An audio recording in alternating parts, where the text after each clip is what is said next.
की पुण्यामध्ये एखादा व्यक्ती आला, त्याने क्लासेस जॉईन केले, 6 महिन्याचे वगैरे क्लासेस असतात. याच्यामध्ये ना पालकांसाठी पण हा फार मोठा प्रश्न असतो. मुलगा पुण्याला येतो, वडिलांना फोन करतो की मला कम्प्युटर पाहिजे किंवा चांगला मोबाईल पाहिजे. हे मी पाहिलं माझ्या आजूबाजूला सुद्धा. त्या मुलाला कम्प्युटर आणि मोबाईलची कितपत गरज असते आणि जर गरज असते तर त्याचं कॉन्फिगरेशन सुद्धा सांगितलं पाहिजे. पालकांना सुद्धा अगदी महत्त्वाचं राहील. याच्यामध्ये सर मुलांना आणि पालकांना मला सांगायचं आहे की यस, IT चं एक स्पेशलायझेशनचं ट्रेनिंग घेताना आपल्याला लॅपटॉपची गरज नक्की पडते. का पडते?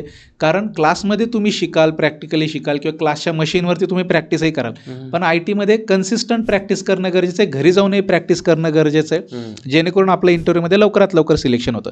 पण एक असा लॅपटॉपचा टाईप आहे जो बऱ्याच साऱ्या स्टुडंट्सला माहितीच नाही आहे. सो नवीन लॅपटॉप घेऊन आजकाल 70-80 हजाराच्या कमी कुठलाही नवीन लॅपटॉप येत नाही. सो नवीन लॅपटॉप घेऊ नका.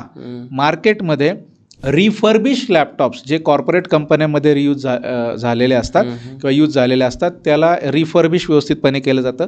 सो रिफर्बिश लॅपटॉप घ्या. त्याच्यामध्ये कॉन्फिगरेशन पण तुम्हाला खूप छान मिळतं. जर एक वापरायला रफ अँड टफ चांगले ते लॅपटॉप असतात, खूप कमी किमतीत ते मिळतात. त्याचं जे कॉन्फिगरेशन आहे आत्ताच्या मोमेंटला, जर समजा तुम्ही लॅपटॉप घेताय तर आपण असा विचार करू की इथपासून पुढचे येणारे ॲटलिस्ट एक 6-7 वर्ष तरी तो आपल्याला व्यवस्थित टिकला पण पाहिजे.